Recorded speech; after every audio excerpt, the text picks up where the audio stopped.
Assalamualaikum warahmatullahi wabarakatuh. Shalom, salam sejahtera bagi kita semua.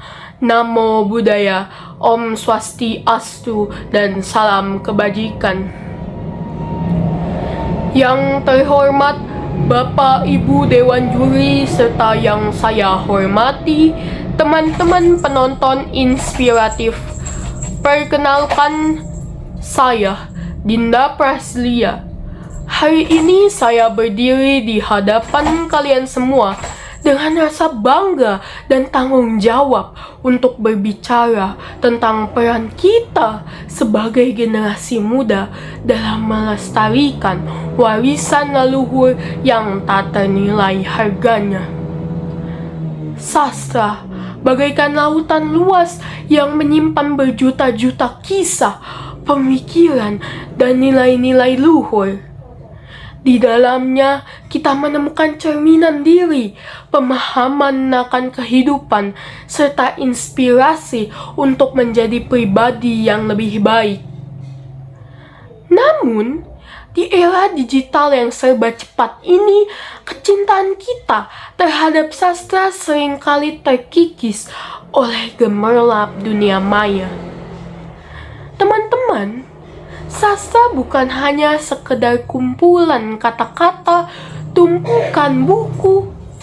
Sastra adalah jiwa bangsa, identitas kita sebagai bangsa Indonesia. Ketika kita membaca karya sastra, kita tidak hanya menyerap kata-kata, tetapi juga mempelajari perspektif yang mewarnai sejarah dan kehidupan masyarakat kita. Itulah yang menjadikan sastra sebagai bagian penting dari identitas budaya kita. Di era digital ini, sastra mungkin tak lagi menjadi bagian ataupun bacaan utama. Apalagi di kalangan anak-anak muda.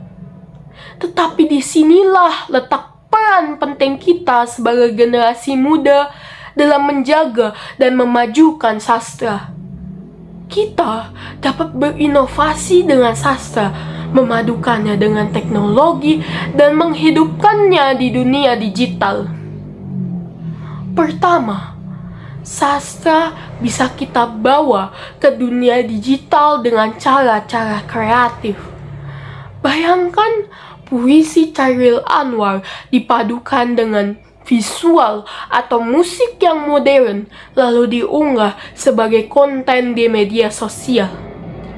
Dengan pendekatan ini, kita menghidupkan kembali sastra dalam bentuk yang lebih segar, menarik perhatian banyak orang, terutama mereka yang mungkin merasa sastra adalah sesuatu yang kaku ataupun usang.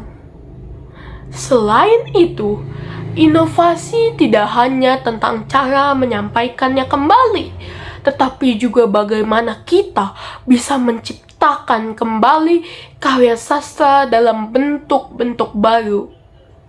Kita bisa mengadaptasi cerita rakyat dalam bentuk komik digital atau webtoon.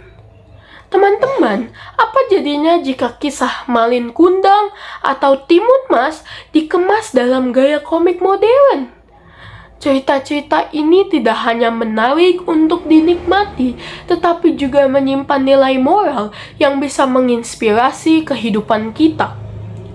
Melalui karya adaptasi seperti ini, kita bukan hanya menjaga nilai-nilai budaya yang terkandung di dalam cerita asli, tetapi juga mengembangkannya menjadi cerita dalam gaya dan bahasa yang lebih sesuai dengan zaman sekarang. Di Korea, webtoon menjadi media yang sangat populer, dan jika kita mengaplikasikannya pada sastra kita, ini bisa menjadi langkah yang besar. Langkah yang dapat menciptakan keterikatan antara masa lalu, masa kini, dan masa depan. Dewan juri yang saya hormati, inovasi dalam sastra adalah kesempatan bagi kita untuk menjaga warisan ini tetap hidup. sekaligus membangun ruang baru bagi karya sastra untuk terus berkembang. Tetapi, beberapa orang saja tak cukup untuk mengemban misi tersebut. Maka itu, semua generasi muda Indonesia haruslah mengambil bagian dalam menjalankan misi ini. Mari kita bawa sastra ke dunia yang lebih dekat dengan kita dengan cara yang lebih kreatif, interaktif, dan lebih berani.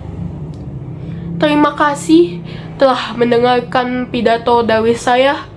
Wassalamualaikum warahmatullahi wabarakatuh. Om Santi Santi Om.